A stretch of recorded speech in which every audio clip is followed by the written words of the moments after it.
Texas A&M is a live dog. They're fully capable of knocking off the third-ranked Longhorns. The winner of South Carolina Clemson is in the college football playoff as far as I'm concerned. Don't even get me started on Clemson, McShay.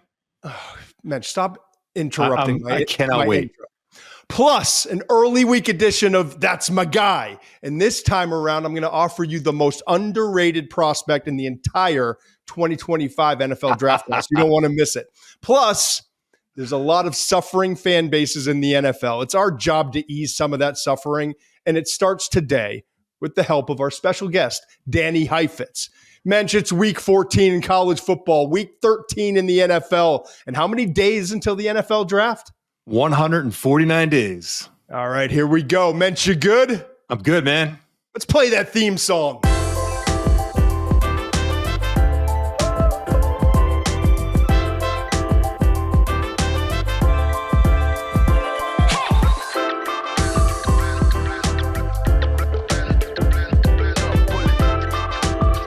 Texas A&M, Texas.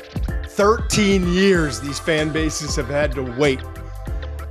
It's an in-state rivalry. We've got a lot of them. We've got a lot of great rivalries this week. But talk about the importance, Muench, of the outcome of this game. Texas A&M, what a terrible tape they put out there against Auburn Saturday night. Did not expect to see that. Vegas did, but I didn't. Yeah. FanDuel did. They warned us. The odds were close, but I didn't see it playing out that way. Texas A&M has been battling all season long. Better coached team. Elko has done a tremendous job. All that talent that they recruited, they're starting to play together as a team. And to go out and put that tape out there, it was hard to watch. Now, give them credit, right? Give them credit in that they were down 21-0 in that game and battled back. And also keep perspective. Not everything's lost here. And it's so easy to walk away from those 3 SEC losses the other day, right?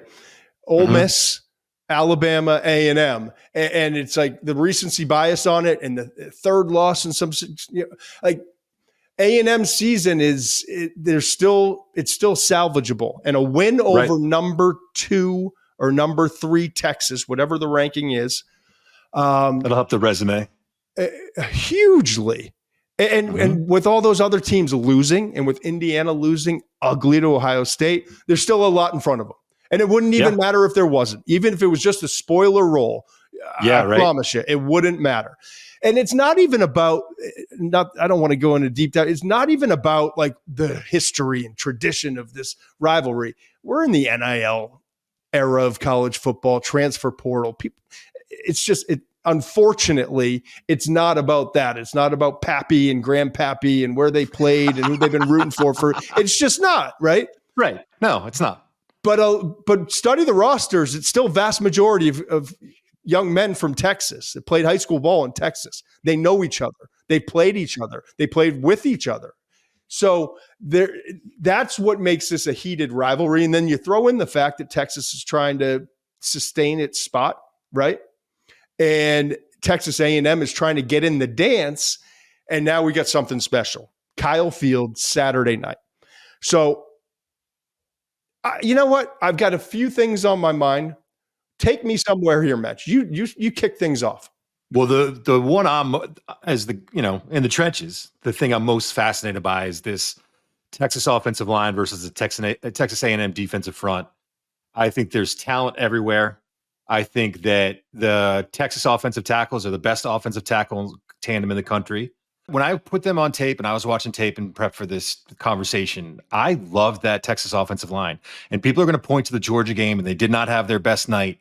I think this unit is ready for another big test, which they will get in Texas A&M. Make no mistake about it. But the right tackle, Cameron Williams, is awesome. And Kelvin Banks Jr. at left tackle is awesome. And the 3 interior guys are pretty damn good on their own.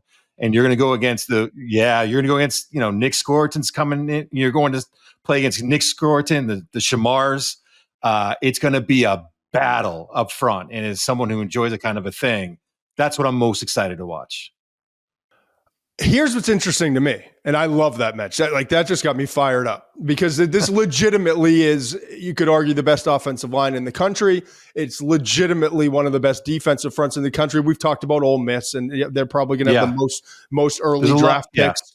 We've talked about there's several different. We talked about the defensive tackles for Michigan. We've talked about 4 guys, at least 3 that absolutely will get drafted in the first 2 days of the draft from Ohio State. So there's a lot of good D lines out there.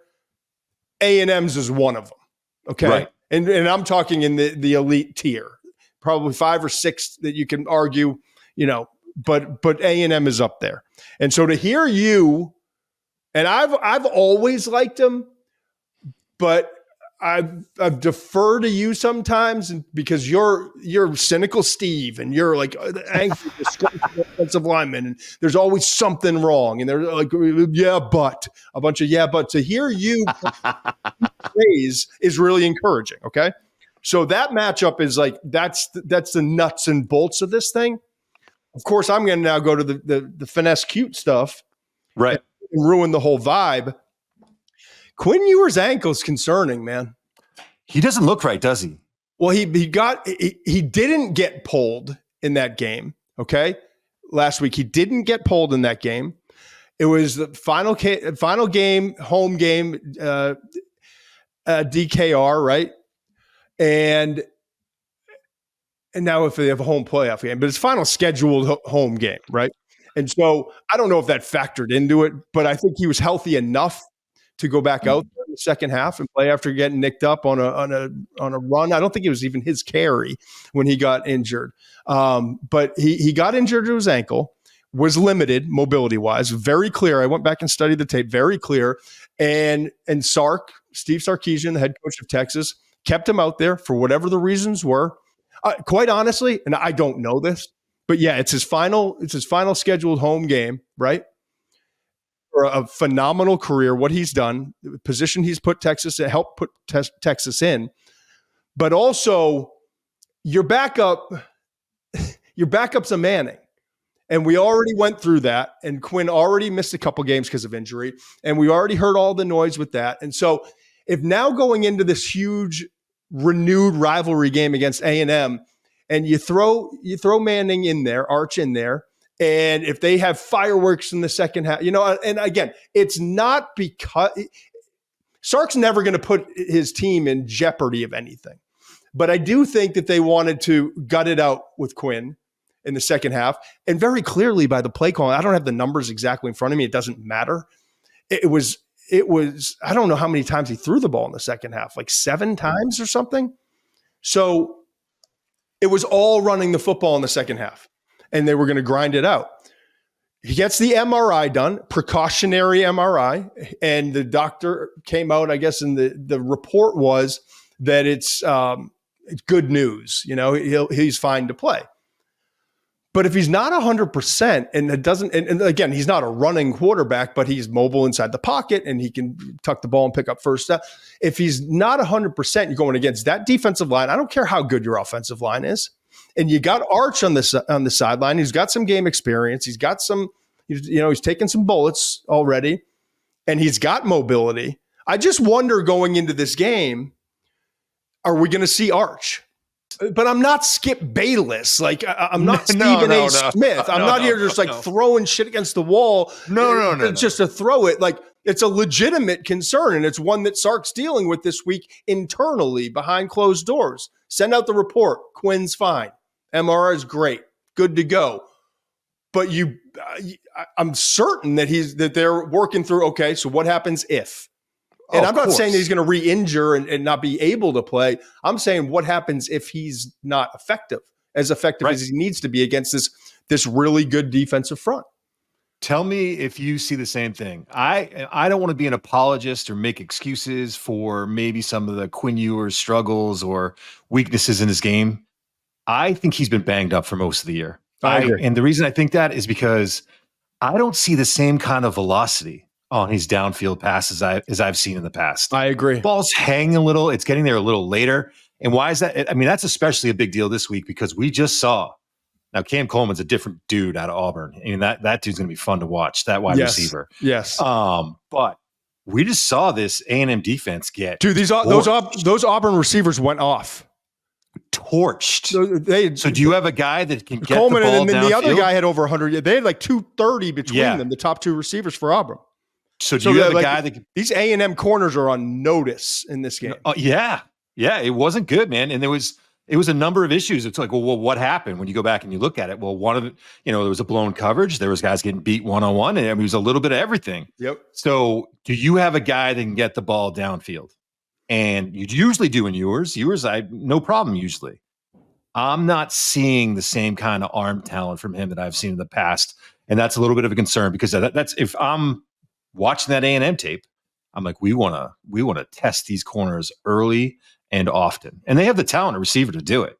So that's something to keep an eye on. Quinn's best tape this year was Michigan, right? Yep, early on.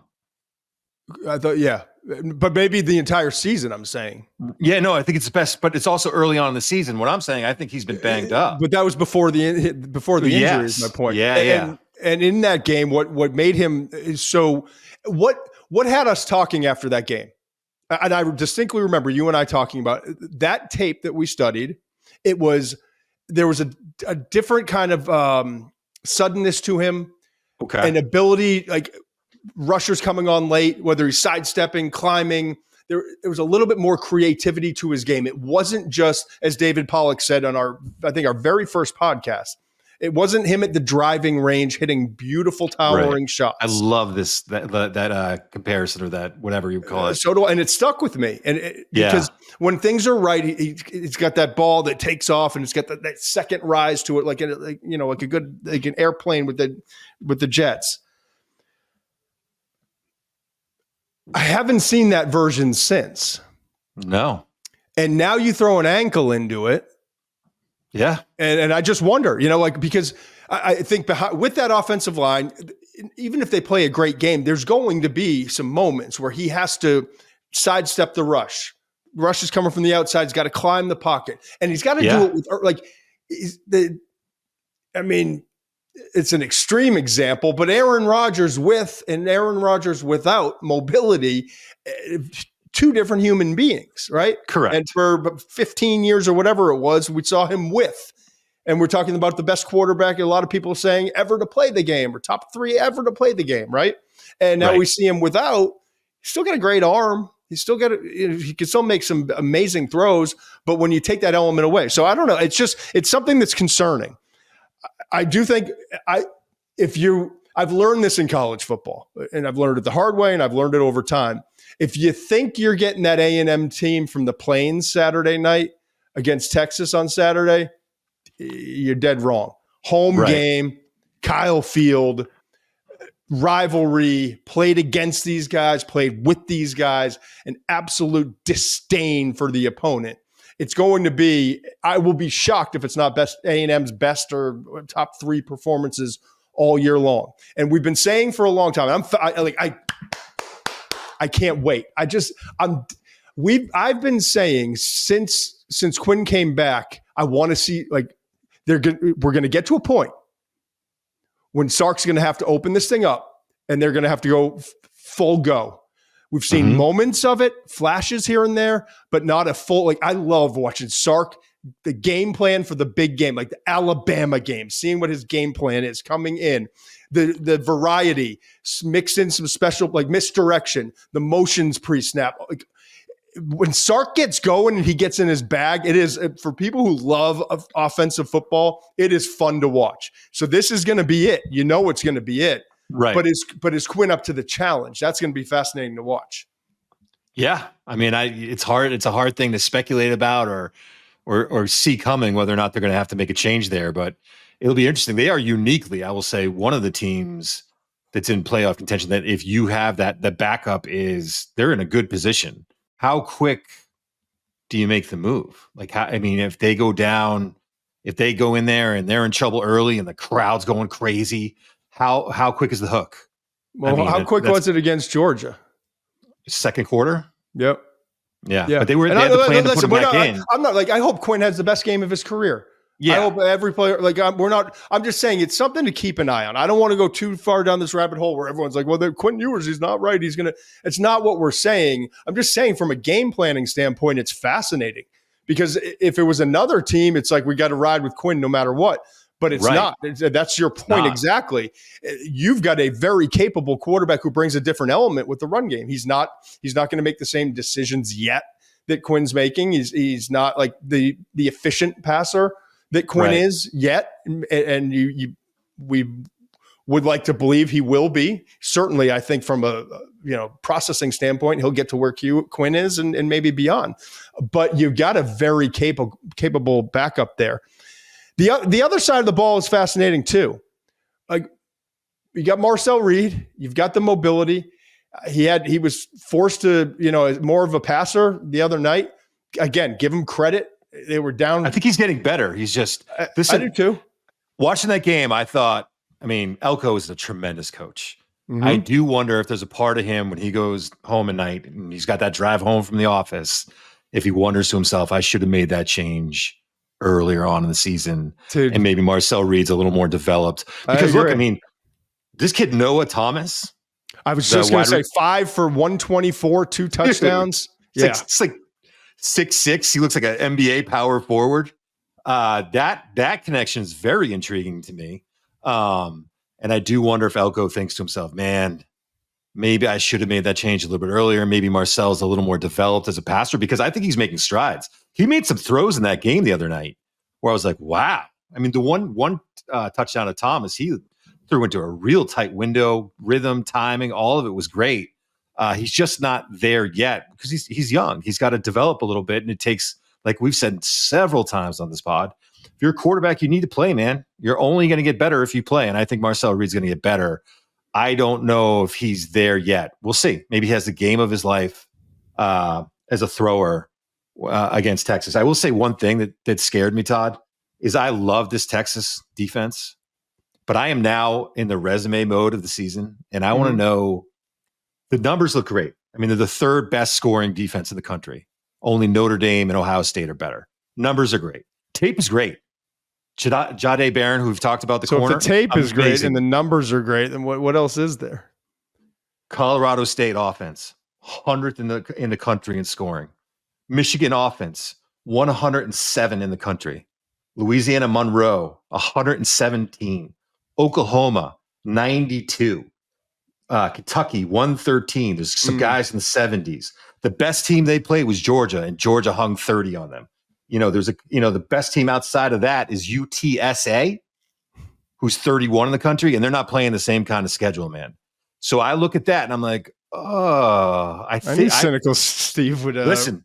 Resurface. You're right. That's where I'm at. You're right. I look at some of those offenses they played against, and I'm like, oh man, these are not great offenses. There's no, gangbusters or a rocket of offense that they've gone against that have really, so this is going to be, and again, I don't know if Texas A&M is that team either. I don't think they're the same since they lost Le'Veon Moss to the knee injury. The running game's not the same when they lost the running back. So to me, this might not be the one that really tests them, but those numbers started to jump out to me a little bit. Yeah, it's all about stopping the run for Texas in this game. Yeah. It really is. Like, they're going to need a huge game out of Alfred Collins, who's been huge all season long, especially in the last 4 or 5 weeks. He's been sensational. Right.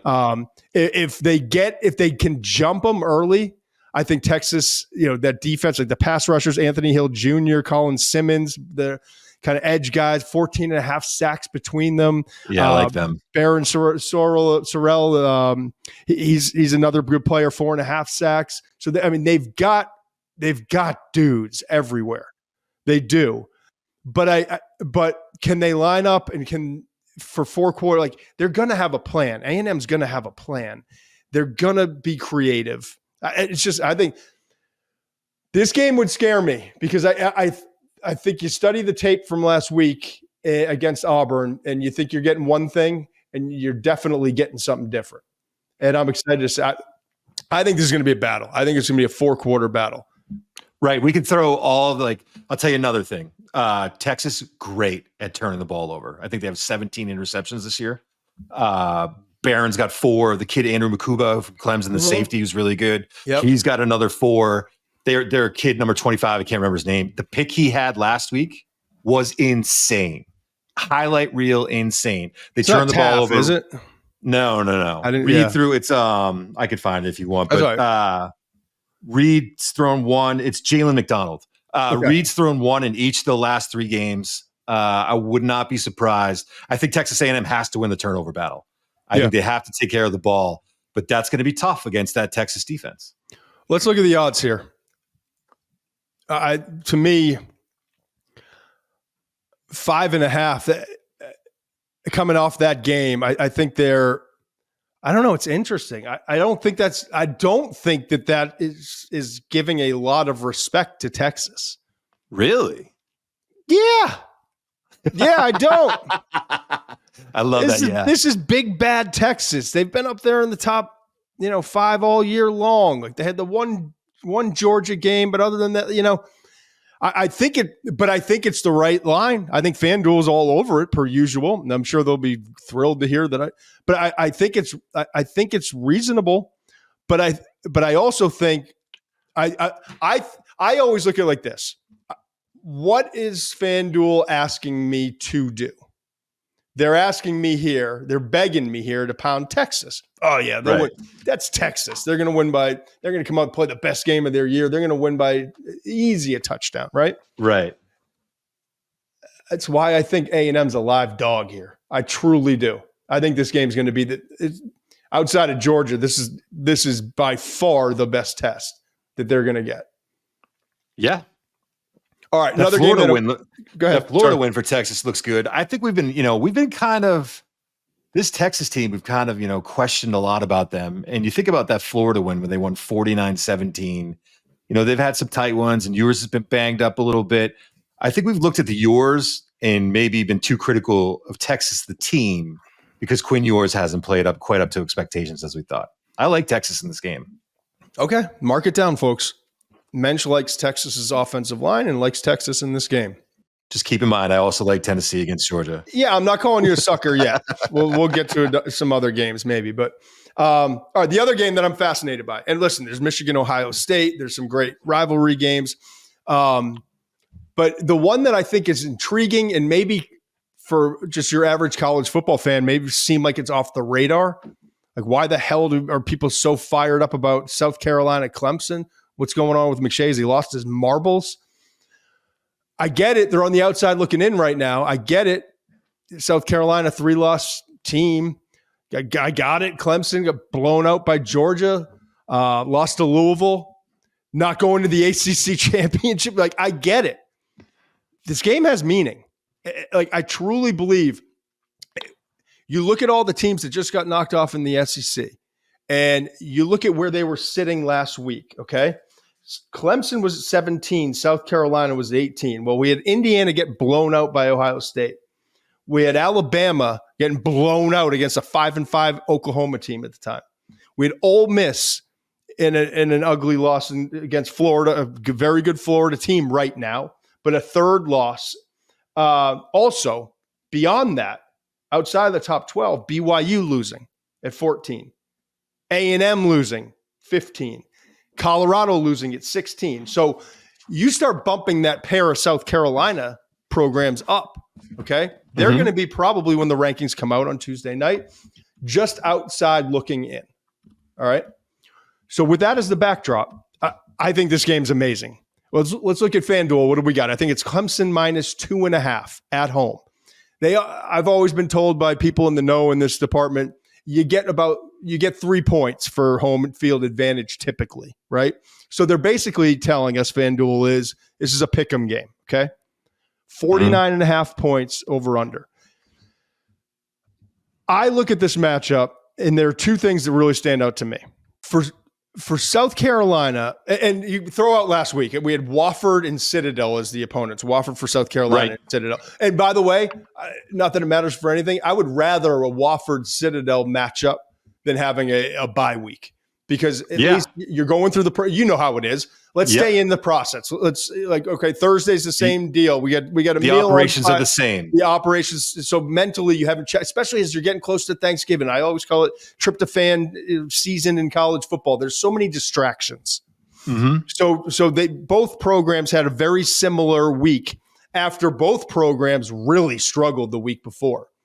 Okay. Excuse me, against a really good Pitt defense and a Missouri team that was so banged up in the middle of the year that we forgot how great they were early in the year, but they're starting to play better ball recently. So, but that Missouri tape for South Carolina's defense was the worst tape all year that I've seen. And I looked at it, and at first I was like, you know what? They only gave up 12 points in the first 3 quarters. It wasn't that bad. I just looked at the box score before I even got into the tape. But then I watched, and it was solid drive by Missouri, moving the ball on the ground and through the air, but defense held up, kick a field goal. Another drive in the first half, same thing, solid drive, balance run pass, get down, miss a field goal, okay?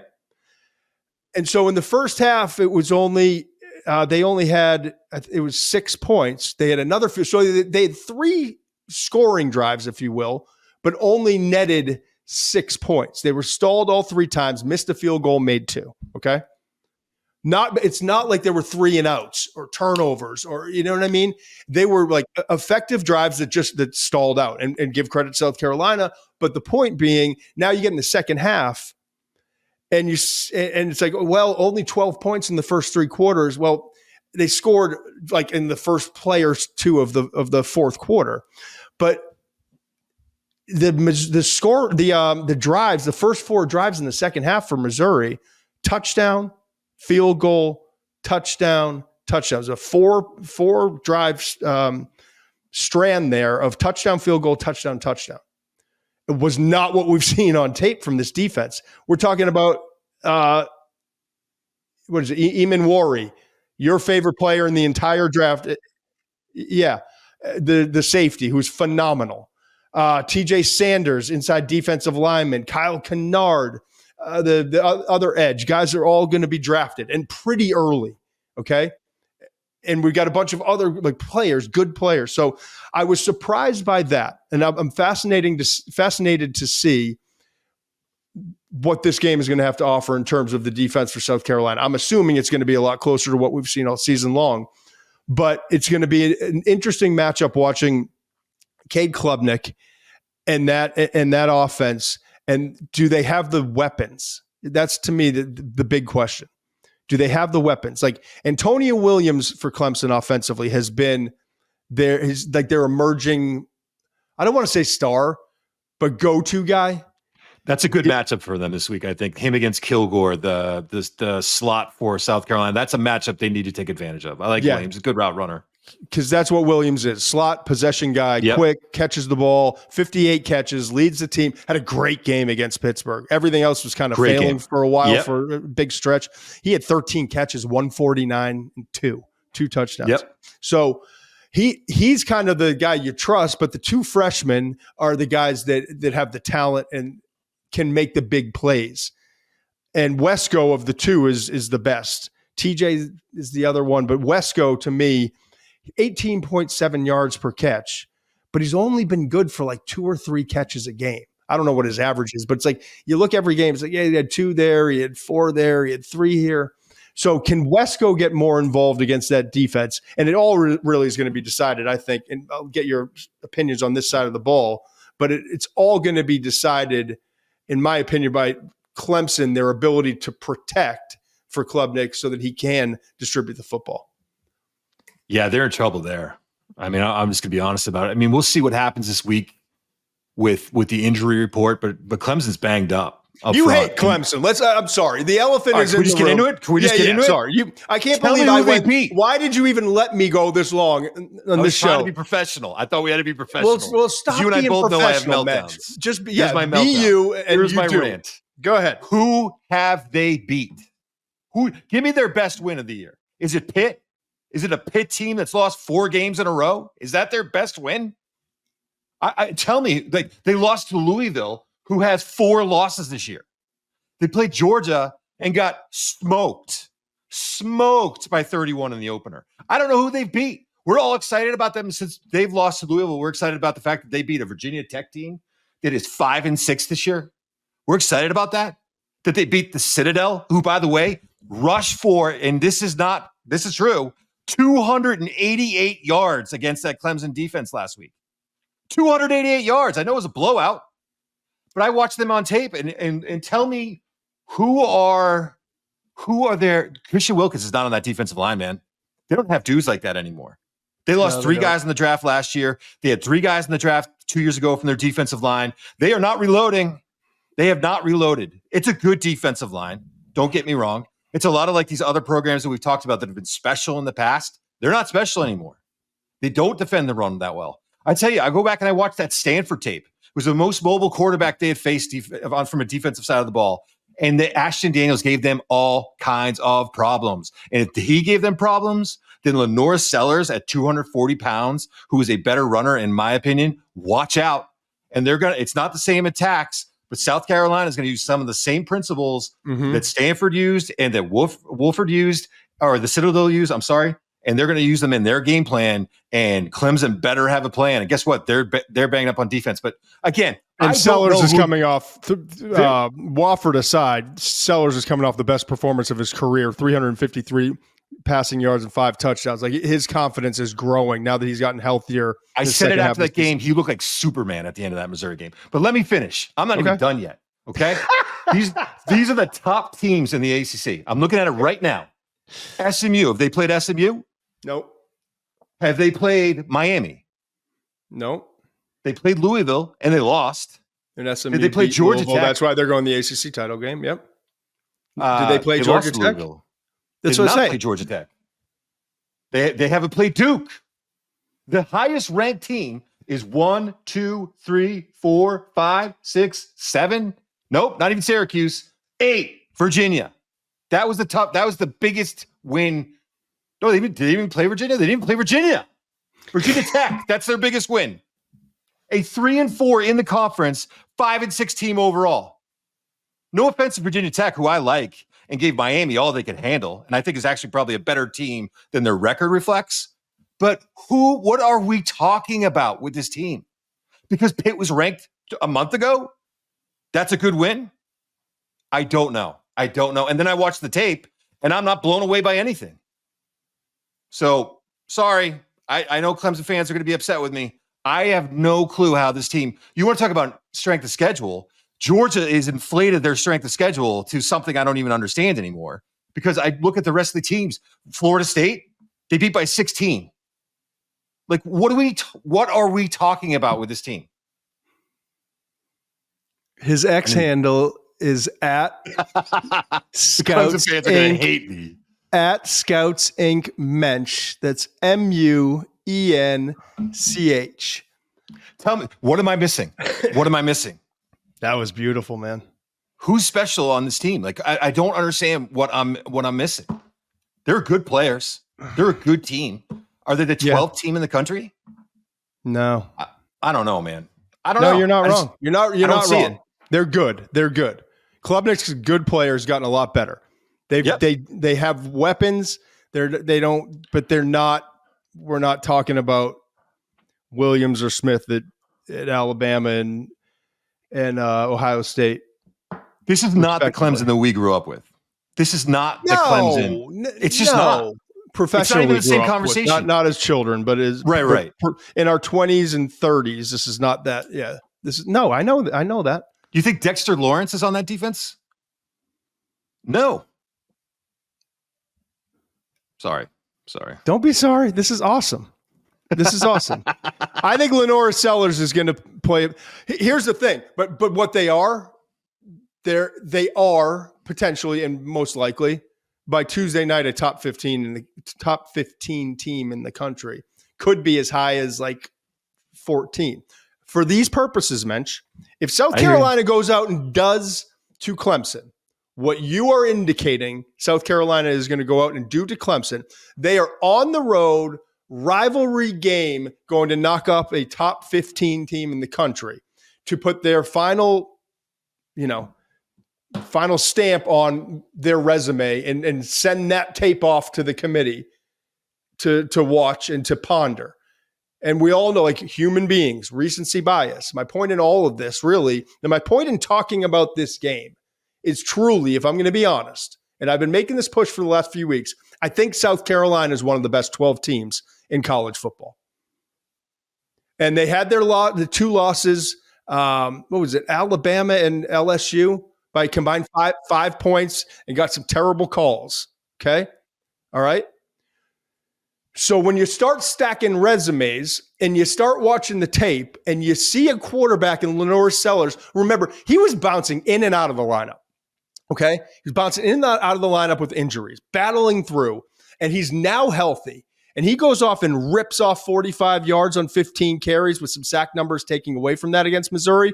But what he really does that got everyone's attention, and certainly has Clemson's defensive coach's attention, that dude's not supposed to throw for 353 and 5 touchdowns against a respectable Missouri defense.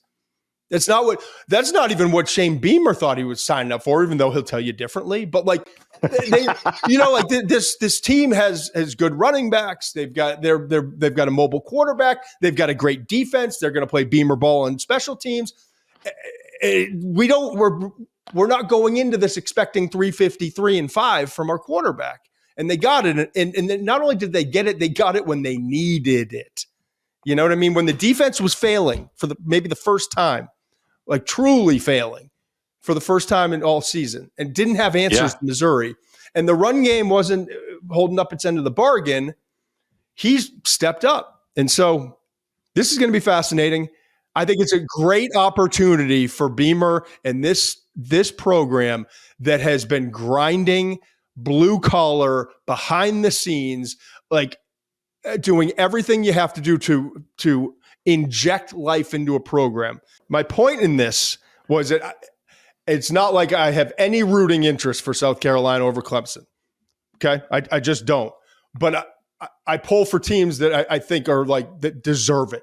And I think what they've gone through, the gauntlet they went through, the way they've played in big moments, the way they've played in big games, what they've been able to do, the way they undressed A&M.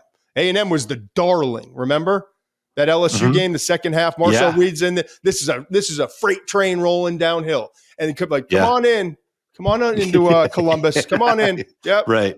Stay at a nice hotel. Get ready because we're like stuck it to them. So I've been for weeks now pushing this, and now I see an opportunity because I know this. I don't know a lot. I know this. South Carolina is a better football team than Indiana. But I also know on Tuesday night when the rankings reveal show comes out, Indiana is going to be in. South Carolina is going to be on the outside looking in. And that's not, in my world, that's not just. Okay? Couple things I wanted to get to. Speaking of odds, speaking of Indiana, actually a perfect transition. I didn't even mean it. I wish I could take credit for it. We said the other day, after Ohio State dismantled Indiana, and I told you how much I loved Indiana, like on tape in terms of what they were doing, one of the best coach teams in the country. I'm not going to go into a long rant about it again. I really respected Indiana. I like their receiving core a lot better than people thought. 17, Tayson is like legit. He's got juice. You love West. I do too. He played great in that game. Defensive tackle. Kamara, the edge. Like, I saw all the positives in Indiana that a human being can see and while being objective. But the difference in the two programs is so vastly different that it got me to believe when that game was over. They had one series on offense where they looked inept or looked adept, I should say. The rest, they looked inept. Okay. And that was Ohio State and what they were able to do to them. So when I make the claim that Indiana get out, like they don't belong in this, there's other teams that belong in this top 12. I was curious. We threw it out there to FanDuel, our good friends at FanDuel. Indiana, we wanted to know about these teams, and I'll let you rip off the Penn State ones because you're the one who wanted to get into a conversation about Penn State. Oh, I like that. You see that? Yeah, it's nice. That's nice. The casino image, I like that. Okay. Against your beloved Clemson Tigers, Clemson would be -2. Yep. Clemson would be favored over Indiana. Clemson's terrible. Just ask Muench at Scouts Inc. Muench. By the way, Go ahead. I was wrong. They did beat 5-6 Virginia. My bad. Point stands. So you got down to 7 teams in the Point ACC. stands. South Carolina would be favored by 2.5. A&M would be a pick. That's wild, right? Probably recency bias coming off of that loss. I think that will be a very different odd after they play Texas tough, or maybe if they pull off the upset. But anyway, Texas A&M pick, and this one was the fascinating one. Ole Miss, and I've talked to a couple people. I think you even text too. Ole Miss is the team that no one's ready to quit on. It's interesting.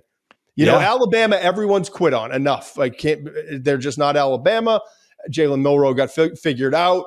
If they can't design, run, and beat you that way, what do they have? I get it. Ole Miss still has that defensive front. Ole Miss still has that Lane Kiffin offense. They still have Trey Harris if he can come back and actually get healthy. Jackson Dart is not your guy in the fourth quarter when trailing, but for the other 3.5 quarters, and if you're in a lead or in a close game and battling through the first 3 quarters, he's a great college quarterback. But Ole Miss minus 8.5 points. They would be an 8.5 point favorite over Indiana. So that helps make my point. Not one of those teams that, and all 4 of them, Clemson, South Carolina, A&M, and Ole Miss will be in the outside looking in. I can guarantee it come Tuesday night, okay, when the rankings are revealed. But Indiana is going to be in. Yeah. We just say, listen, like that's not a big deal. It's driving me crazy. It's tough because how are we going to do this? And I think this is what the selection committee wrestles with too. Are we just doing this based on talent and who the best teams are, which I'm fine with? Or does take out talent and just go who the best teams are? Yeah, okay, I got you. Sorry, you finish your point. Does the season matter? Does it matter? And this is not like Florida State where they lost their starting quarterback and they're a vastly different team without that starting quarterback. Yep. Does the season matter? And when you look at that Indiana loss to Ohio State, pros and cons, I'm a devil's advocate it because I've already said it and I'll say it again. After that game, I felt like Indiana was out. They had the big stand. They had the big interception. They had the goal line stand. I think they did some things in that game that were interesting. And I think Ohio State, I've said this another too, interesting thing in that game was they purposely drove the ball 7 minutes, wanted to finish with a 31-15 score, and Ryan Day told him to shut I have no problem with that. I get it. But that is Ohio State and Georgia are the 2 teams that I think are the teams to beat in this. And that was one of the teams they went there. They played at Ohio State. So again, I get it. It was a bad loss and I thought they were out. But when you watch all these other teams lose, I'm not surprised they're going to be in. Now, there's still time left. We still have these championship games. We still have rivalry week. We'll see how it all plays out. And maybe Indiana does end up on the outside looking in. I would rather see South Carolina in. After I've thought about it for a couple of days, I would rather see South Carolina in than Indiana because I do think they're a better team. So I just think it's a tough.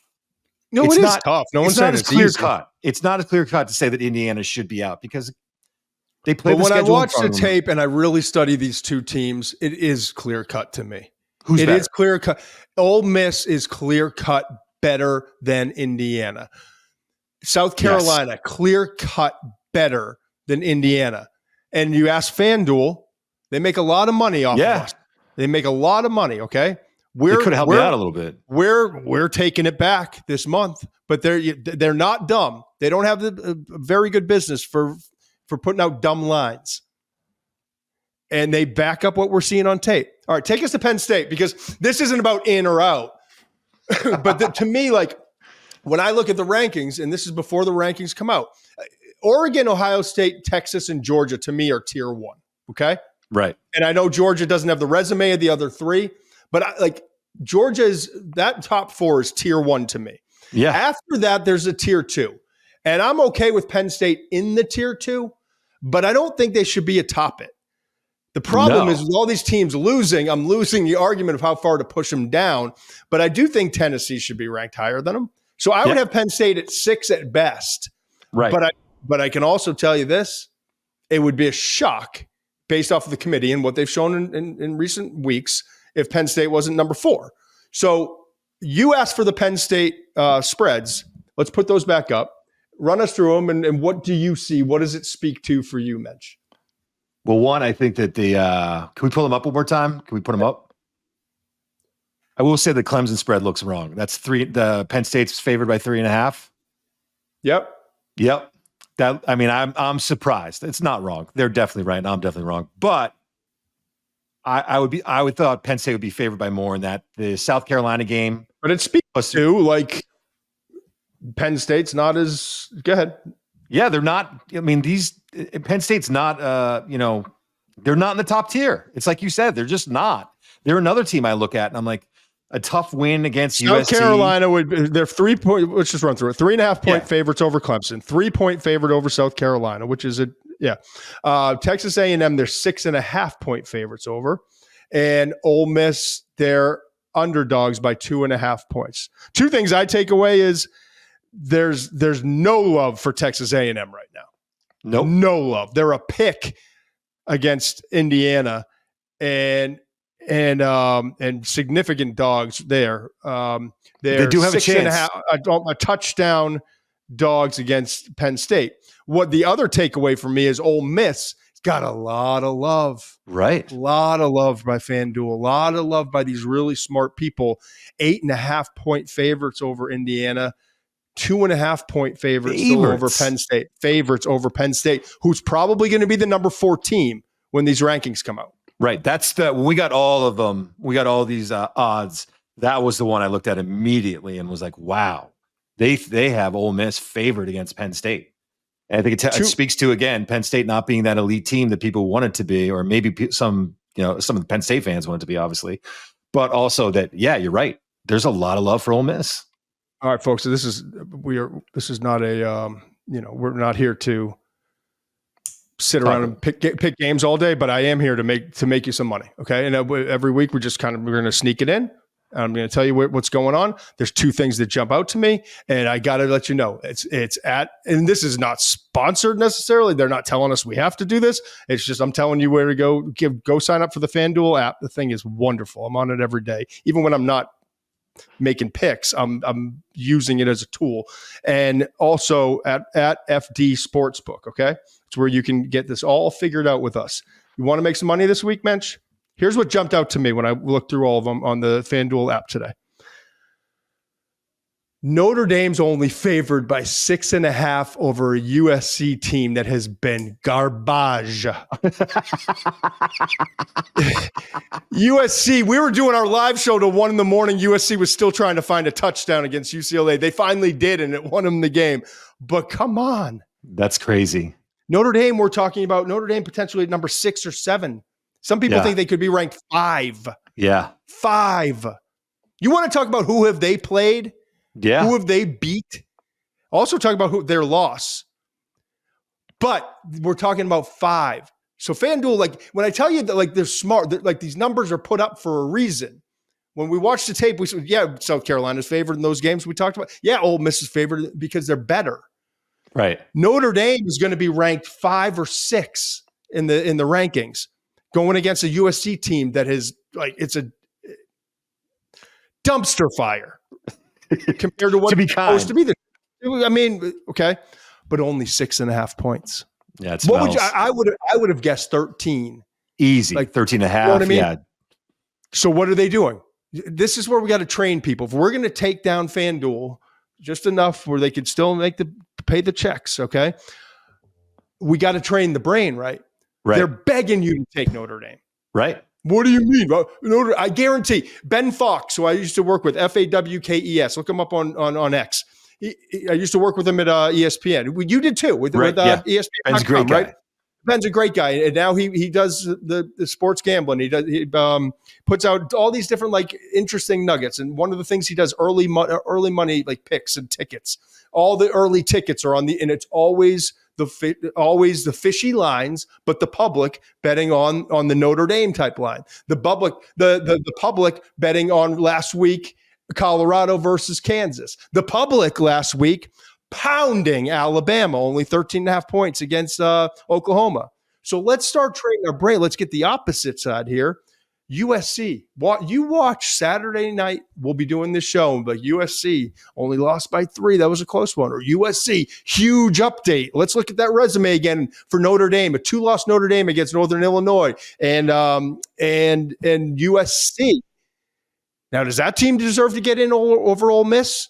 South Carolina? You know what I mean? So keep an eye on that game. I think USC is a live dog there.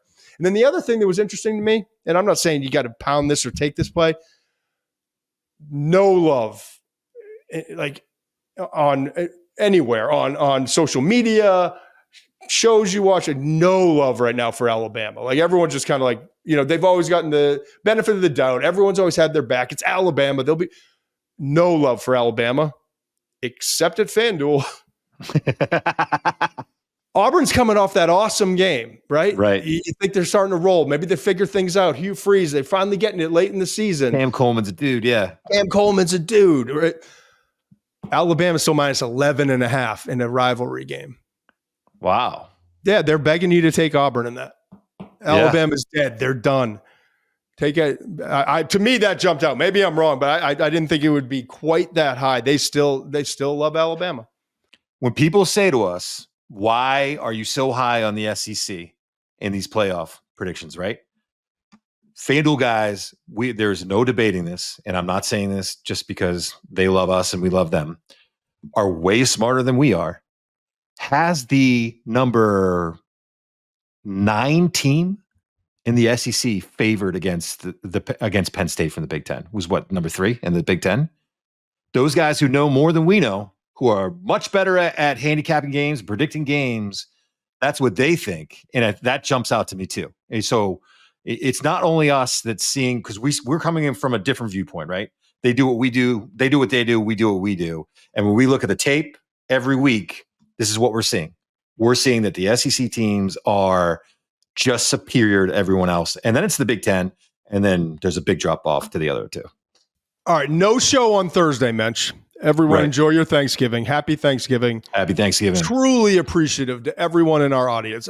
All joking aside, like I told you, I'm never going to be here begging for likes and subscribes and all that. If you can give the word out to a friend, we appreciate it. But I just want to thank you for a month in. The amount of fan support and audience support that we have gotten is truly like something to be grateful for. This is something you and I have always wanted to do. Never knew if we've had this opportunity. So when outside of family, my children and health, like one of the things that I will be saying thank you for and being grateful for this Thanksgiving is this opportunity and the amount of support that we've gotten. Okay. So enjoy your Thanksgiving, enjoy it with family and friends. We will be back on Saturday night for the live show after the primetime game. So make sure you're back. We can all recover together on Saturday night, right? In the meantime, we can't let a week go by without That's My Guy, right? Yeah. So who's yours this weekend? This is a special edition for me. I mean, sometimes like they're always my guys. I'm always planting flags. You're doing the same, but I got one that.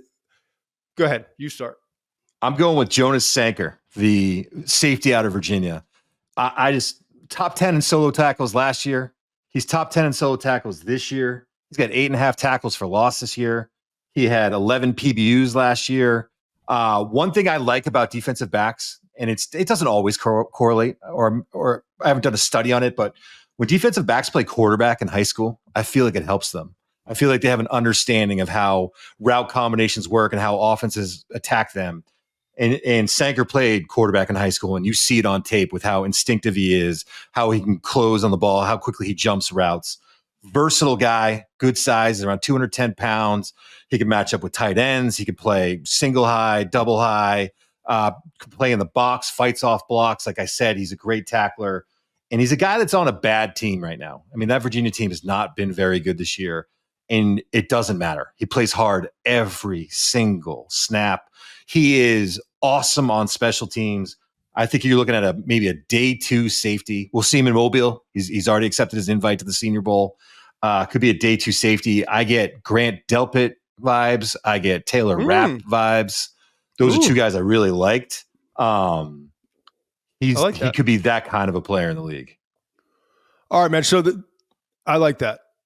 And it's certainly a player to look out for.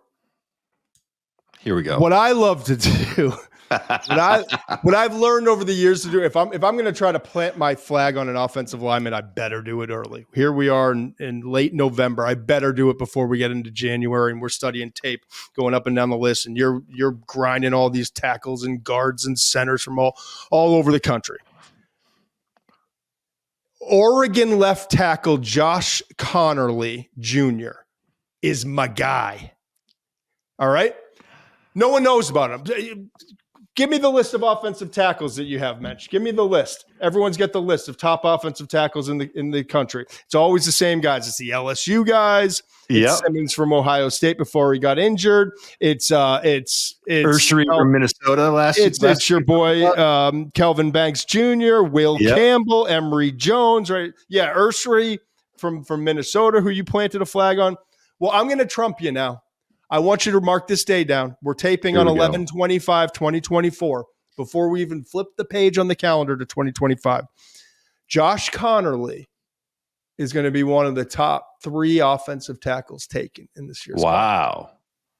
Might be 4 or 5, but I'm going to go with 3 because this is more of an impact. He's got the best feet of any offensive tackle in this class. Okay. He does. It blew my mind. My mind. I love this guy. I love him. Dwayne Brown, remember him? 6'4", 320. One of the most I remember at the time thinking he was one of the most athletic offensive tackles I've ever evaluated, coming out of Virginia Tech with the Houston Texans, long career. But I'm saying, do you remember like when we were evaluating him? Obviously, I know who you know who, but do you remember when we watched him? Like, I hope he continues to get a little stronger, a little bit more, with his hands, a little more pop. But my goodness, can this guy move silky smooth, change of direction? It's the same thing with Conerly. And last year, it was his first year as a full-time starter. He's still getting bigger and stronger. Still needs a little more sand in the trunk, But I'm seeing more development with his hands, his placement. You just watch him mirror and like pass guys off. Oh, it's everything you look for. Huge strides this year. Love where he is. Finishes out the regular season Oregon does against Washington before the big rematch against Ohio State. Good tape against Ohio State earlier in the year. Tape wasn't the best against Michigan, but it was awesome tape against Illinois. I think this guy's got a chance to be. Have you heard his name? Not a lot. I have a little bit, not a lot. And I watched the Michigan tape, and I'll be upfront about it. I saw a very high ceiling, and I had some concerns about some technique. And I thought to myself, maybe another year. Maybe he goes back for another year and turns into, because the ability wise, he's a first round talent. I think we're talking about what we're talking about with like Nussmeier at quarterback for LSU. And it's a difference between going 15 or 16 or going in the top 10. I have not heard a single thing about Conerly Jr. as a first round draft pick. I've not read it on social media. I've not read an article. I have not heard a single person. And again, we're in November and we're talking about an offensive tackle, but just mark it down today. This guy could be the fastest rising player as we get close to the NFL draft, assuming he comes out after this year. Assuming he works out the way I think. I don't even know. I haven't heard, like, is he on Feldman's freak list? Is it, like, I don't know what he is in terms of like times and 40s and all that other shit. What I do know is on tape, he's a phenomenal athlete. And I'm excited to see what he could be at the next level. And I think NFL scouts are quietly hoping that we keep our mouth shut about him so that he can fall a little bit in the draft. All right, Heifetz coming next. Let's go. This Thanksgiving, we're serving up big wins and epic football moments with FanDuel, America's #1 sportsbook. Because right now, new customers can bet $5 and get $150 in bonus bets if you win. The FanDuel app serves up all the ingredients you need to place live bets, same-game parlays, and so much more. Plus, when you win, you'll get paid instantly.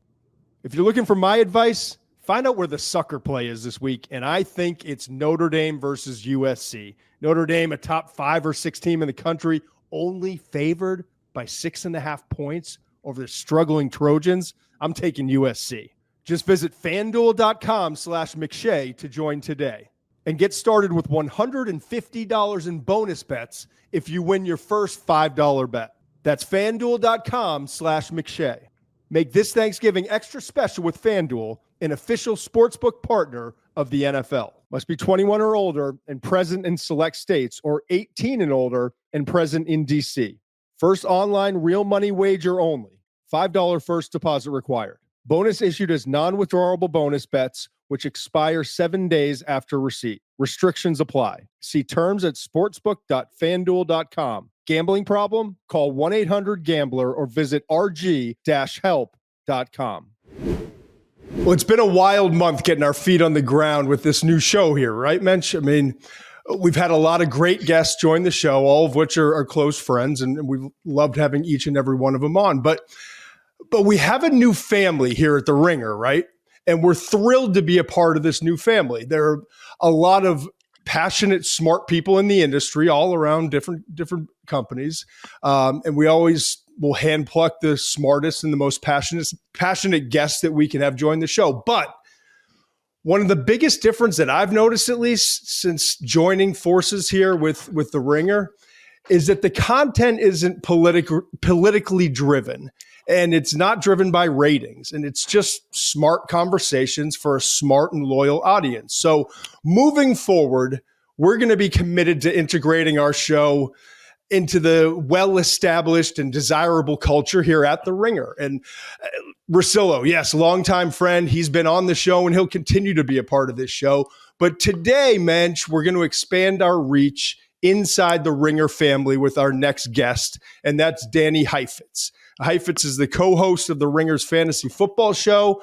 And as far as we're concerned, and just as importantly, he's a Richmond graduate. We love having another Spider on the show. Exactly. So Danny also co-hosts the Ringer NFL draft show once the NFL season ends. So he knows a little bit about the NFL draft. And we brought him on today to talk about the bad teams in the NFL, these suffering fan bases, particularly his New York Giants, and the best prospects that we think can get kind of jumpstart their hope for 2025. So, Danny, welcome in, and thank you for joining us. Thank you for having me, man. I'm passionate. I don't know if I'm so smart, so TBD on that, but I could definitely bring the passion, and it's not so good when I think the Richmond Spiders are better than the Giants right now in football. So, I mean, that no offense to Richmond. Love Richmond, but that's never where you want your team to be. No, it's not. And hats off. We've covered it a couple times on the show. Richmond, 9 straight wins, back-to-back CAA titles, heading into the playoffs. So we're proud Spider alums here. Roll Spide, baby. But I don't think anyone's tuning in to get our take on the Spiders, right? I think it's time, right?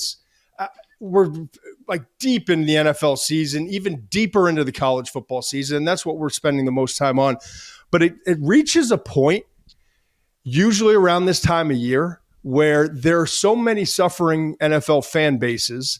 And the only thing they can kind of hold hope on is, hang their hat on is, okay, how are we going to turn this around? And I see it this way, like Jacksonville, if the draft were to happen tomorrow, Jacksonville would be on the clock with their 2-9 record, right? They've already, it feels like that season is lost. I feel like I'm waiting every day to hear when, there's going to be a change at the head coaching spot. There's already been a lot of talk about potentially a new general manager there. The New York Giants, I feel like it's the same thing, and we'll get into that with you, Danny. But the Giants, I have a lot of respect for Brian Daboll, but it doesn't look like he's going to be back next year. Joe Shane, the general manager. Las Vegas, a lot of talk around Tom Brady's in. Where are we going to go? Is this where Shedeur wants to go, Shedeur Sanders? And beyond that, the Patriots have their quarterback, but not a lot else. And the Panthers sitting at number 5. We know the mess and dumpster fire that's been, even though they've been playing a little bit better. So with that as the backdrop, I want to kind of throw it to you, and you can kick things off here. When you're starting to look at the top, whether you want to start with the Giants or the first overall pick, and just if you're tuning in and watching on YouTube TV or watching along on video, you'll see the draft order as of today, 11/26/2024. Jacksonville 1, Giants 2, Raiders 3, Patriots 4, and Panthers 5. So where do you want to take this thing, Danny? I think we got to start with just who's going to be the first quarterback off the board because, I mean, the Jaguars, I know Trevor Lawrence is not playing as well as we had hoped, but, I mean, the Jaguars are not taking a quarterback or replacing him, so I think that either they would take a position player at that first spot or they would trade down. I look at that list you just put up, and it's like the Patriots are bad, but they have Drake May looks fantastic. The Panthers could take a quarterback, but they could stick with Bryce Young. He's had the best month of football he's had since Bama the last month, really. But I look at the Giants and the Raiders as needing a quarterback, and I would like to ask you, Todd and Muench, should a team, we'll take the Giants out of it for a moment because, man, the Giants are so pathetic and I could talk about them forever. But any team, I think, is a similar boat. I think that there's two parts to the Shedeur Sanders evaluation, and I actually would. I also wonder if this is the most complicated, holistic evaluation of should you take this player I've ever seen, because I think I agree with a lot of what you guys said about Shedeur Sanders as a prospect. I would like to, for a moment, take it for granted that Shedeur Sanders is the number one quarterback in this class and that he is good. I like what you guys have said about his toughness. But has there ever been a prospect more likely to get you fired than drafting Shedeur Sanders and bringing the Deion Sanders show into everything going on?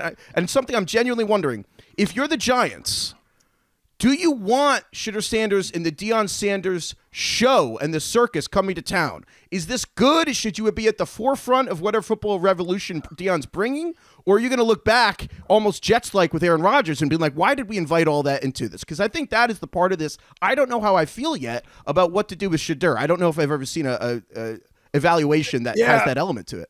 It is fascinating, right? Like, let's look at this in kind of two different parts. First of all, there was a lot of buzz, and I don't know where we will ultimately stand on it, but there was a lot of buzz just a couple weeks ago about the package deal that is Shedeur and Coach Prime, right?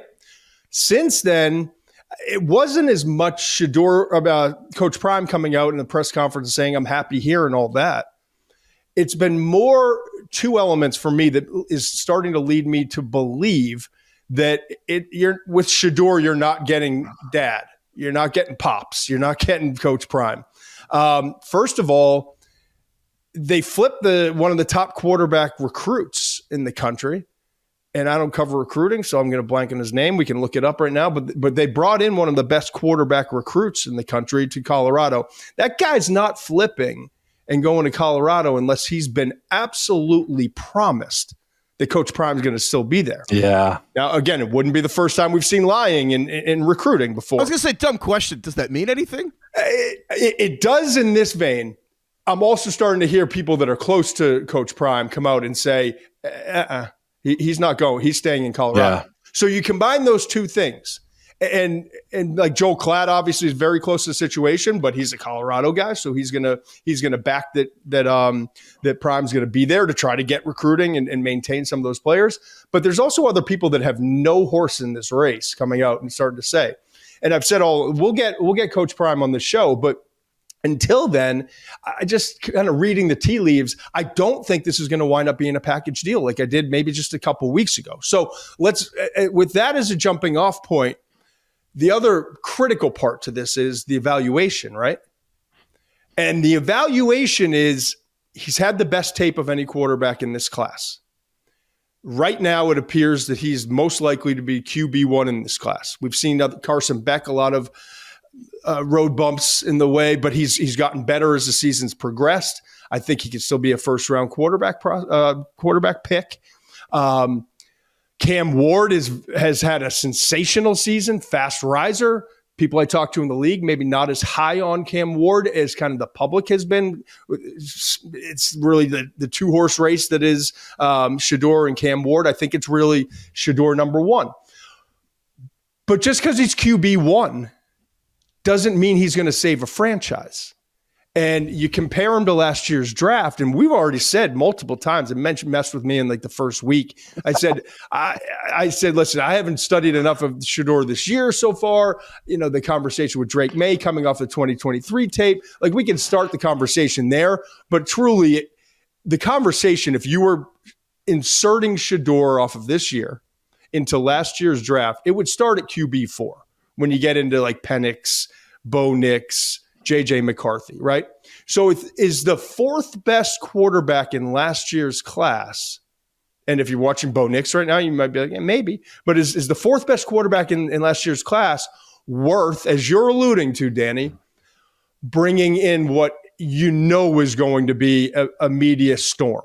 And probably is going to cost you, whether it's moving up to the number one pick to go secure him, or after Jacksonville wisely stays at number one and takes Shedeur, because knowing that there's a team out there that Coach Prime has said, hey, Shedeur, this is where we're going. And so if you're Jacksonville, let's take advantage of that. So it's going to be a mess on draft weekend. It's going to be a mess leading up to it. And then when he comes, he's not coming with dad, but he's coming with a lot of that. Everything that's going on in Boulder is now going to be inserted into your NFL organization. Is it worth it for a quarterback that I think he's the best pure passer in this class? I think he holds onto the ball too long, though. I just don't know at this point if he is worth that, because if his name wasn't Shedeur Sanders, would we be talking about him in the same light, or would it be a little bit more like the Kenny Pickett year? And some scouts I've talked to think it's closer to that, but most people I talk to in the league say it's somewhere in the middle. If I'm the Giants, I'm hoping that Shedeur gets taken ahead of us, and it gives me an excuse to trade back and get more picks and address more holes in the roster. Because I don't think there are Shedeur Sanders away from being a winning program. So to me, I'd want to do that. Now, it's easy for me to sit here in my home office and say, don't take the quarterback. Just build your roster. Man, if you're a new GM and that fan base is looking for you to make a change at quarterback, and you've just watched Daniel Jones for 4 or 5 years, whatever it is, and six 6 years, yeah, 6, and you need a guy at quarterback. I mean, you got to have some guts as a GM to be in there and say, we're not taking a quarterback this year. We're going to address other positions. So it's in a bubble. I'm saying build the roster, but it's a lot harder in the real world, I think. Wait, so you would not take Cam Ward with the Giants if the Giants had the second pick in the draft, and let's say the Raiders flip flop. Let's say the Raiders either hire Dion or they don't. The Raiders go up, they take Shedeur, they bring the circus to Vegas. Yeah. Giants sitting there, Cam Ward's on the clock. You're like, no, thank you. Listen, I like both of them. I think that's a little early for Ward. I think Sanders is in the conversation that early. But no, you look at what's going on in the league and two aspects of it. And one is that these rookie quarterbacks have come in and struggled when they haven't had a good supporting cast and there's no stability. And then they wash out. So now you're starting all over again in 3 or 4 years, right? And the other is, I would ask you this as a Giants fan, Danny. Would you rather have Sam Darnold or Shedeur Sanders? And you're looking at some of these quarterbacks, and Todd and I have had this discussion several times. That's a great point, Muench. The Geno Smiths of the world, the Sam Darnolds, maybe not the guys that are like, oh, we got our Josh Allen, we're super excited about this. They're not those guys, but you can win some football games with them, and you could be competitive. And then when you're ready to make the move on a rookie quarterback, you do it on your own terms. So to me, it's in this class. Now, again, if Jaden Daniels was there, we're not having this conversation, right? Correct. If Caleb Williams is there, we're not having this conversation. We've established that it's it's not that class. Right. So that's where I'm at. I'm picking up where you're putting down, because I'm a huge believer that, I think that half of this of development, is it's nature, but I really am a huge proponent of nurture in the quarterback process. I love what Kevin O'Connell, the Vikings coach, said earlier this season, that quarterbacks fail, or organizations fail young quarterbacks before young quarterbacks fail organizations. All the time. And frankly, if you look at the post 2010 CBA that changed everything, you look at every good quarterback pick since then, they all went to good teams. Patrick Mahomes, the Chiefs had won multiple division titles before he played. Russell Wilson went to the best defense ever. Kirk Cousins had 4 head coaches on that offensive staff. And you just go around. Deshaun Watson with the Texans, with the Texans, he was a good quarterback. And they had won multiple division titles before he was there. Lamar Jackson, they had won 9 games before Lamar Jackson was there. All these quarterbacks went to existing success. And we forget sometimes that this is a team game. And so you look, who are the quarterbacks that really did turn around bad teams? Cam Newton was the best college football player maybe ever. Andrew Luck, who was the best prospect since John Elway, and even that Colts team had won made the playoffs, I believe, with Peyton Manning 2 years earlier. There's a reason that you need a generational guy to turn around a bad team. Everyone else either was developed, like Mahomes, who sat on the bench for a year. Everyone with the Anthony Richardson thing, pretending the bench, that's the worst thing for a quarterback. So I agree with you. My issue is, I'm torn, and I am so down with that. And I guess my question for you, Todd, is, I love Travis Hunter, and I would love to have him on the Giants. My question is, should I believe that so much that, we have to build a great team before we get the quarterback. Meanwhile, if the Giants pass on Shedeur Sanders and Cam Ward, and then those guys are good, I'm going to walk into the sea. So, should they really pass on a quarterback? Well, you're in the sea already. So you're already there. What's you're drowning water. Yeah. What's the difference?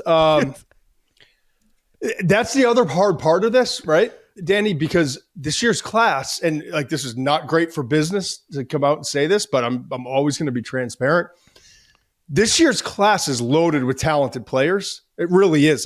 Like late first, second, third, fourth round. There's a lot of depth in this class. But just look at the top of this class.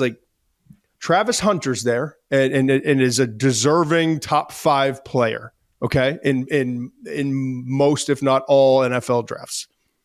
Will Johnson, cornerback from Michigan, obviously has been dinged up. How much is he kind of just thrown in the towel on the season at Michigan? But at cornerback, he's a top 5 player in most drafts. Maybe he gets bumped down because of other quarterbacks, but he's that kind of talent. Outside, other than that, there's a lot of really good players you'd love to get at 10. 12 in a given draft. Abdul Carter's a damn good football player out of Penn State. But are you taking him 1 or 2? Michael Williams, loaded with talent at Georgia. But are you taking him 1 or 2? Nick Scorton, the edge from Texas A&M. So that's the other problem. It's not like you're looking at this and you're saying, okay, where the Giants were on the clock at 2. Travis Hunter went 1 to Jacksonville. By passing on a quarterback, are we getting something that we are certain is going to be an absolute star in this league? And you can say, okay, yeah, Will Johnson. But can you imagine Giants fans? 20 minutes into the draft, it's 8:30 Thursday night, NFL draft. and we're rebuilt. We got a new GM, new head coach. We're going to turn this thing around. And you come away with a good cornerback who kind of shut it down. That's going to be part of this equation too. No. All right. Will Johnson's good, but I'm if they take Will Johnson over Travis Hunter, I would lose my mind. I love Travis Hunter as a football player. But what if Travis Hunter goes number 1 overall? I guess where I'm at is I think you need to take the shot on a quarterback, because I hear what you're saying about this class, but I know it's not a great class, but I also think of what Bill Walsh said about bad classes, which is, hell, fellas, we only need 7 guys. You know what I mean? And so I think about that one a lot. And I also think about the Bill Parcells quote is you know what? We can only take what they send us. And so I think about that where I'm you know what? Go get your dudes. And so the other thing I think about, though, is that, frankly, the risk reward of taking the wrong quarterback versus the right quarterback. And I say this, someone licking the wounds of the Daniel Jones, issue that just happened, and the godforsaken issue that just went on with the Giants. The upside of getting the right guy is so much higher. And if you're telling me it's a 1 out of 3 dice roll, I'll roll the dice all day, because again, I think that this is, and you guys have talked about this, a really good mix of the last 3 classes. It's not as good as last year's with Caleb Williams and Jaden Daniels, Drake May, and Bo Nix and Michael Penix. I don't think it's as bad as the Kenny Pickett, Malik Willis, Desmond Ridder year. It's not. And it's probably a shade or 2 below Bryce Young, C.J. Stroud, Anthony Richardson, where you have a Stroud I think it's most similar to that group, but I don't see where the Stroud is, but I think it's most similar to that group. But even with the Stroud one, we didn't say where Stroud was. I mean, if we're on the timeline of that college football season, Stroud hadn't even put himself on tape, right? The Stroud that we saw in the NFL really was the Stroud from that Georgia game, right? In January or New Year's Eve, whenever that game was. That ended up being the C.J. Stroud that showed up in the NFL. So I think this time last year, or 2 years ago, Stroud played Michigan and, frankly, had really poor clock management at the end of that game. I was wondering if C.J. Stroud can manage an NFL game. That's why I'm not as good of a draft analyst. You know what I mean? I guess that's why I've never been on the show with Mel Kiper. But I guess that's what I'm saying. I'm if you're telling me that I have a 1 in 3, a 1 in 4 chance of getting C.J. Stroud, if Travis Hunter's gone, I need to do that, because honestly, I am losing my love of NFL fandom with this team that has been now I'm just ranting, but do you know how depressed my family is that the Giants are playing the Cowboys on Thanksgiving? Do you know how distraught we're going to be to lose to Cooper Rush and this worst Cowboys season in 20 years? The sky is literally falling. The roof is collapsing. The sun is blinding the players. The Giants are going to lose to this team on Thanksgiving. I'm tired of it, Todd. I'm sorry. I can't handle this team anymore. I would like the 1 in 3 dice roll on Cam Ward. And if he sucks, Josh Rosen him and get me Arch Manning in 2026. It certainly was not our goal, Muench, when we started the show to become the home for disgruntled MetLife maniacs. But with Stugatz last week on the Jets and you on the Giants today, it's starting to feel a little bit like that. I get it. Yeah, I mean, I get it. But, I mean, let's just go through this thing, right? You're Jacksonville at 1. Jacksonville at 1, right? And you're looking at this board that says Travis Hunter, potentially number 1 prospect, but we haven't had a receiver taken number 1 overall since 1996 with Keyshawn Johnson. And yes, you could say he's a receiver and corner, but I don't know. And we had a whole long podcast about he's got to be one or the other, and maybe you can get a little support from the other. But I think wide receiver is the position you're drafting. Then you got cornerback Will Johnson. You got edge Abdul Carter. Obviously, Shedeur's in the mix somewhere, and you got a couple more edges. You go down the line like offensive tackle Kelvin Banks, defensive tackle Mason Graham. Like we're just not talking about guys that you feel great about using a top 5 pick in. But if Jacksonville's sitting at 1 and you see cornerback, wide receiver, offensive tackle, 3 of their biggest needs, I think Travis Hunter's the pick there, unless there's a team that has been stamped by Coach Prime to be Shedeur's squad that is trying to move up to secure that 1 spot. But again, I might take Shedeur at that spot. And because the talent level isn't so elite and doesn't blow you away at the top, take Shedeur at that spot, make a team trade for you, after the pick. And now they're desperate. If let's say the Giants are not, we haven't even talked about that. Coach Prime might not be going to the NFL, Danny, but Coach Prime is absolutely going to affect where his son Shedeur Sanders goes to play. Are you convinced that you're getting the green light with the Giants organization? I'm not.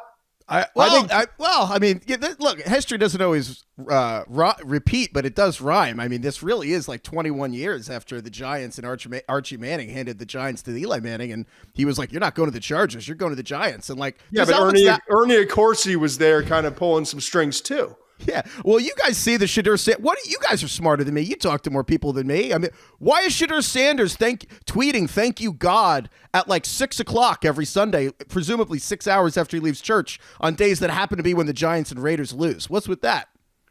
I had read that it was after all Raiders losses, but they both lose a lot, so it's hard they lose a lot. So yeah, but we like to keep a level of sanity here. It's probably because he just left church and he's deeply religious. Probably. Yeah. So I don't know that I don't think we're going to bring God into this conversation. That's when true. It comes to the Giants and the Raiders. Yeah, no, they've been forsaken. Clearly the Giants and Raiders were considering the Sanders family faith.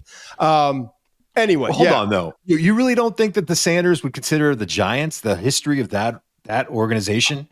Remember, you're probably going to clean house, right? You're probably going to have a new coach. You're going to have a new coordinator. And you look at the history of the Giants organization. You look at that market. I mean, I have a hard time not thinking that's an attractive place for Shedeur Sanders. Let me say this. Let me just get ahead of it. I think it's a mistake to fire Brian Daboll. Okay. I think he's one of the guys who actually can develop quarterbacks. I think he got the most you can possibly squeeze out of Daniel Jones. Usually I go viral when I make a Sam Darnold and how much I love Sam Darnold back in the day, and people like to throw all that stuff. But like this week, I'm seeing more like clips of people like my takes on Daniel Jones, and it never strayed. He was a backup prospect. He was a backup prospect. He was coached as well as you're possibly going to be coached at the college level, right? Cutcliffe can coach quarterbacks. Mm-hmm. He got to the NFL. He was taken too high, and he proved early on that he was exactly what I thought he was. Brian Daboll got the best out of him, but he can't stay healthy. He can't help the turnover bug, and so I know this isn't going to be the answer. I'm almost certain that Daboll is going to be gone, but I'm sitting there. It's like, all right, if we're going to draft Shedeur, maybe we should keep the guy who actually can develop a quarterback. And I know Giants fans don't want to hear that, but I feel like someone had to say it. The thing that bugs me about Daboll is that I like Daboll a lot. I think that my concern is the Giants get blown out a lot, like more than the Joe Judge era. That's the one concern I have is there's a lot of non-competitive football that eats away at me, but I actually totally agree with you process-wise, Todd. I think my concern with the Giants overall is that I think John Mara wants to live up to the legacy of his father in that, like, the patience with ownership, but in reality, there's so much, they get caught in no man's land with decision-making. Like, you look at Saquon, and the Saquon thing, look, there's two things. You either sign him, frankly, I mean, again, Jerry Judy's making $5 million more a year than Saquon. There's a reason the sharp teams scooped in on the running back market this year. Saquon's making less per year than Adrian Peterson did 15 years ago. So either sign him, and if you're not, you trade him. At the deadline last year, Christian McCaffrey was traded to the Niners for like a second, a third, a fifth, a sixth. The Giants didn't get any of that. They're not even going to get a compensatory pick for Saquon Barkley. I know. It was horribly managed. So they're middling it. They're doing no man's land. And I think that there's a similar thing here with Dable, where it's like there's a world where they're going to fire Dable, draft a quarterback. You should either keep Dable and draft a quarterback, or don't, like, or if you fire Dable, hire like Bill Belichick, and then take like Travis Hunter and try to piece this together. Give him Sam Darnold, give him whoever Belichick wants. But there's a world where if you kind of take Belichick and take a quarterback, I don't know, but I don't know exactly what's going on. But I agree. I don't have a lot of faith that the Giants are making like comprehensive long-term decision making, which in theory is what good ownership should be about. But what if Belichick signals his interest? Do you think that Dable should stay? I think that's what I'm wrestling with. Well, no. But I don't. Again, I don't think that Dable's gonna stay. I don't think. I think that they're going to move on. I think Bill Belichick's a name I hear. Ben Johnson's what the coaching hire that everyone wants to make. I've heard Bobby Slowick. But I think from what I've heard, and I'm not Adam Schefter. I'm not one of those human beings that spend their entire life on their phone and are mostly miserable and will admit it. But I think Vrabel's probably the most realistic. It would seem to me. Vrabel's an amazing coach. I also think that if Dable and Robert Saleh 2 years from now, I can see being the best offensive and defensive coordinator in the NFL, getting head coaching jobs again, and the Giants and Jets let both go. That wouldn't be I could see that either. Yeah, I think that's the most likely route. So I derailed you from this top five we were doing, and I want to ask you a question. Yeah, go ahead. Speaking of the Giants, because now I'm acting like the Giants are the epicenter of the football world, but Saquon Barkley obviously went off on Sunday Night Football. And while, was it 255, was it? Yeah, like the most total scrimmage yards since like Cloyce Box or whatever, top five. But like, my beloved Cloyce Box. But I guess my question for you guys is, while we're on this topic of Saquon's underappreciated, Saquon I always thought would have the legacy of the last running back ever taken in the top two picks of the draft. And now with Ashton Jeanty, who... Mm-hmm. I'm stealing this from someone miserable on Twitter, but like someone tweeted that every time someone tries to tackle Ashton Jeanty, it looks like they're getting electrocuted, which I can't get out of my head. How high should Ashton Jeanty be drafted? Should Ashton Jeanty go in the top five? I don't think he'll go in the top five. I do think he'll go in the top 20. I do think NFL team, everything's cyclical in the NFL, right? And it doesn't always come full circle, and we're not going to go back to the like black and blue division and 3 yards in a cloud. But running back value, that was only going to stay down so long. I do think as we're starting to circle back around and you're starting to see the impact that running backs can make with defenses that are constantly in nickel, and it's got to be running backs that have the versatility to be on the field. But I do think if you're just studying the NFL this year, you're seeing more and more the featured running backs, the impact they're having on games, right? Jeanty is special. He really is. Does it make the evaluation process a little trickier that he's not playing the competition week in and week out? Yes. Is it a little concerning just as an evaluator? Now he's nicked up. He missed half the game the other night against Wyoming. In the beginning of the season, he was resting half the game. Now they're clearly trying to get him, the numbers and the Heisman Trophy campaign. I'm not saying that's why they're doing it, but they're needing more. He's needing more carries to accomplish the same end result of yards. And so it's now 25, 30, 35 carries per game. So there are some things that get concerning at that position. But from a talent standpoint, his ability to generate yards after contact, his contact balance, his vision, his burst when he gets going, his ability to catch the ball out of the back, like he's as complete as you'll see. And I think this could be a historic running back class in terms of the number of running backs drafted, which hurts Jeanty, yes, but there's only one Jeanty. So if you want the guy, it's going to have to be in the top 15, 20 picks. If not, I can draft two of them in rounds 4 through 7, and I feel really good that I'm going to get something that one, if not two backs, are going to contribute for a long time. Yeah, I've got Jeanty as the 4th best player on my board. That's how much I like him. But I'm with Todd. I'm not going near him until. Yeah, I'm not going near him, and that's what we talked about earlier. The top of this class, you don't have that stud offensive tackle, so there's some other things that play there. But he's one of the best running back prospects I've ever evaluated. I think he's that good, but I'm not going to 15 to 20. You just talked about Saquon. He's doing it for the Eagles. He didn't do it for the team. I mean, he played well for the Giants, but he's doing it with the Eagles because the Eagles have a better offensive line. Because the Eagles have a better quarterback. God doesn't make many guys that are exceptional no matter what the circumstances. You just don't have. And when you're drafting a back that early, you have other issues. Almost always have other issues. So to me, it's again, we just got into this conversation about the quarterback. I think you have to have a good team surrounding that running back if you're going to take him that early.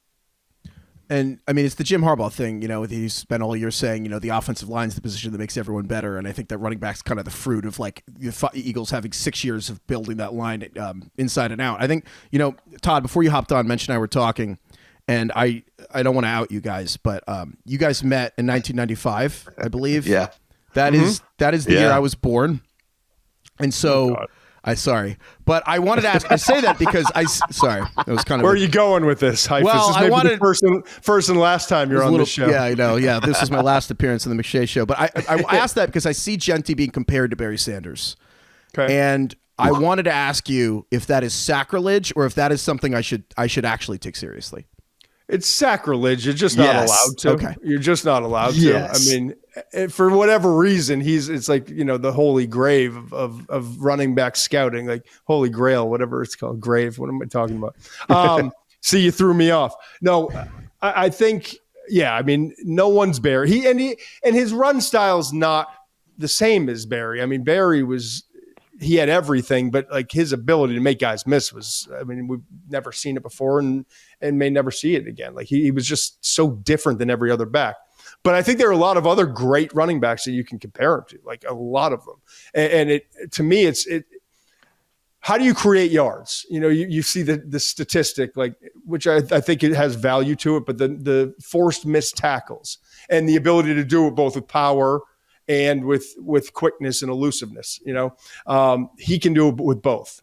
And like speed is good. You like to have it. It's down the line of things that you're looking for at running back. But he's just so complete. He really, the number one thing for me with running backs, and it's overused now, I feel like, but contact balance. And what does that mean? That means when in the NFL, you're not going 7-9 yards very often without having contact without running into a defender. How many times can you break through that without being disoriented and having to start over? How do you break through contact? And like Arian Foster was one of the best running backs with contact balance, the ability like skiing down a slope and break. So like I go through like the Rolodex of great backs, and they all almost all, not all.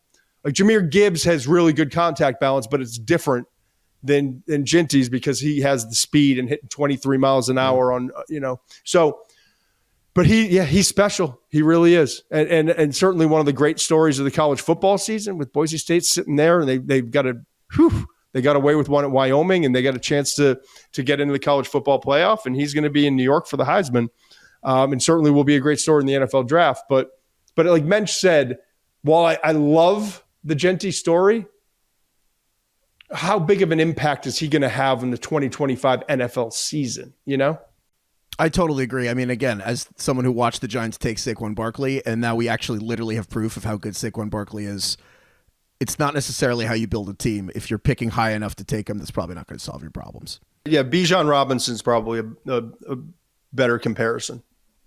If you're talking about early draft picks, I think their run style is more similar, Well, thank you guys for humoring me with this Giants fan therapy session. I think I owe you guys like a fee. Do you guys take the healthcare or? How does this work? Well, the goal was go get through the top 5 picks, and not surprisingly, we got through 2 with the New York Giants sitting at number 2.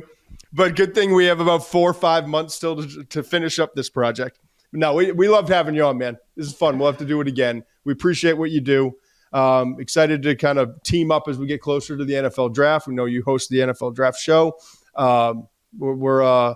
Muench will probably be hard to get, but every once in a while, I'm happy to come on and have some of these same conversations as we get closer to the last weekend in April. Perfect. Thank you guys so much for having me. Yeah, we'll get the other 30 picks at some point soon in the future. Yeah.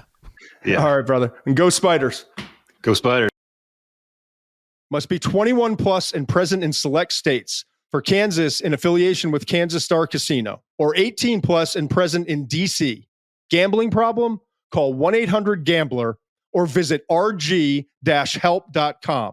Call 1-888-789-7777 or visit ccpg.org/chat in Connecticut or visit mdgamblinghelp.org in Maryland. Hope is here. Visit gamblinghelplinema.org or call 1-800-327-5050 for 24/7 support in Massachusetts, or call 1-877-8-HOPE-NY or text HOPE-NY in New York.